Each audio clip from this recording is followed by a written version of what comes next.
اب دیکھیے ہماری یہ کج فہمی ہے نا کہ ہم یہ سمجھتے ہیں کہ اللہ تعالیٰ کی دی ہوئی نعمتوں کو ہم اگر خرچ کریں گے تو ختم ہو جائیں گی، ہمارے پاس نہیں رہیں گی۔ خالق ارض و سما نے اس کائنات کی تمام مخلوقات کی خلقت سے پہلے اس کائنات کے اصول اور ضوابط میں ایک چیز پہلے سے ہی رکھ دی ہے، پنہاں کر دی ہے کہ اس کی نعمتوں کو جتنا زیادہ خرچ کرو گے اتنی ہی زیادہ بڑھتی چلی جائیں گی، اور یہ پہلے سے ہی اللہ تعالیٰ نے اس کے فارمولے میں رکھ دی ہے اس کائنات کے اور اس کے تمام مخلوقات کے لیے کہ اس کی زحمتوں کو جو اس نے عطا کی ہیں ان کو آپ جتنا خرچ کرو گے اتنی زیادہ ختم ہونی شروع ہو جائیں گی، وہ ختم ہوتی رہیں گی۔ لیکن رحمتوں کو، اس کی عنایات کو، برکتوں کو، اس کی بخششوں کو، اس کے ہاتھ سے دیے ہوئے تمام پھل اور میوہ جات کو، تمام نعمتوں کو، دولت کو آپ خرچ کرو گے تو وہ بڑھاتا چلا جائے گا۔ مثال کے طور پر دولت خرچ کریں تو وہ کہتا ہے کہ میں آپ کو 10 گنا دیتا ہوں، یہ 10 پاورز میں، جو آج کل عام طور پر آپ اسٹوڈنٹ لوگ جو پڑھتے ہو، میتھمیٹکس کے اسٹوڈنٹ ہو، تو پاور 10 کی بات ہے یہاں پر، 10 گنا دیتا ہوں۔ اور پھر فرمایا کہ یہ 700 گنا تک ہے، یعنی 700 ٹائمز، اور پھر فرمایا کہ ان لمیٹڈ ہے، انفینائٹ ہے۔ یقین جانیے کبھی یہ کر کے دیکھے کوئی شخص کہ 1 روپیہ دیتا ہے تو اس کے بدلے میں 10، اسی طریقے سے 10، یہ تو منیمم ہے، منیمم کوالیفیکیشن ہے۔ ایک صحابی رسول صلی اللہ علیہ وآلہ وسلم نے ایک بار اللہ کی راہ میں 10 درہم دے دیے، تو انہیں آواز آئی باہر سے کہ 20 لے لو، تو انہوں نے کہا میرے نہیں ہیں۔ پھر اس کے بعد کہیں جا رہے تھے تو کوئی اور آگے سے ملا اور اس نے کہا کہ یہ 50 لے لو، انہوں نے کہا میرے نہیں ہیں، میرے تو 10 گنا ہیں بھائی۔ حتیٰ کہ کرتے کرتے کسی نے کہا کہ یہ 100 ہیں آپ کے، یہ لے لو، تو اس نے کہا یہ بھی 10 گنا نہیں ہے، 10 سے کم 10، 10 دائے 100، پھر آگے 100 دائے، اس طرح بڑھتے بڑھتے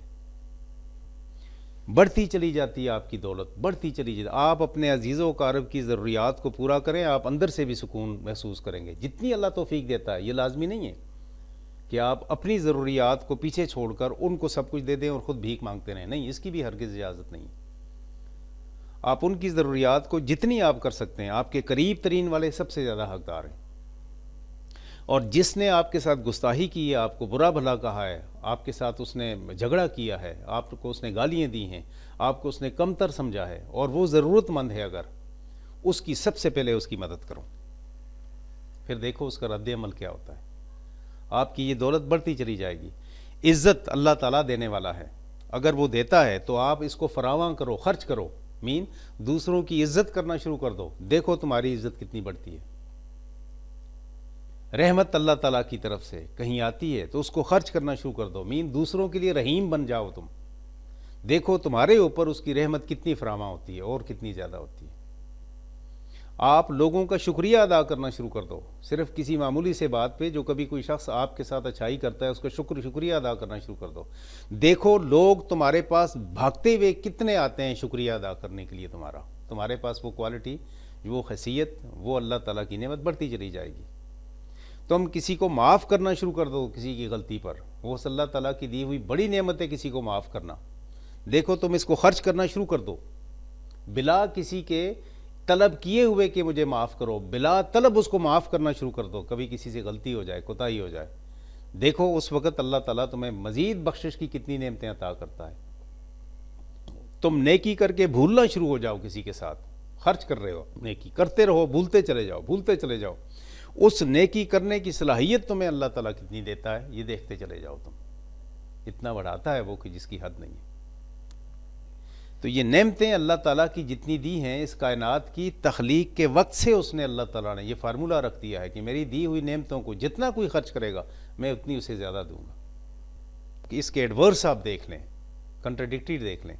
ایک شخص کو اللہ تعالیٰ نے عزت دی ہے، وہ دوسروں کی بےزتی کرتا ہے تو اس کے ساتھ اس کی بےزتی شروع ہو جاتی ہے یا نہیں ہوتی؟ معمولی سے معمولی عزیز و اقارب نہیں، عام طور پہ جاتا ہوا کوئی شخص بھی اس کی ذلت کرنا شروع کر دیتا ہے۔ آپ یہ سمجھ لیں اس کو کہ یہ ایک احمقانہ قسم کی سوچ ہے کہ کوئی شخص یہ کہتا ہے کہ مجھے اللہ تعالیٰ نے دولت دی ہے اور میں اسے خرچ کروں گا تو وہ ختم ہونا شروع ہو جائے گی. ختم نہیں ہوگی، وہ بڑھے گی اور بڑھتی ہے، اس لیے کہ اس خالق کا یہ کہا ہوا ہے اور اس کے بھیجے ہوئے تمام انبیاء ہی کا یہی وتیرہ، یہی طریقہ، یہی سنت، یہی انداز، یہی روایت رہی.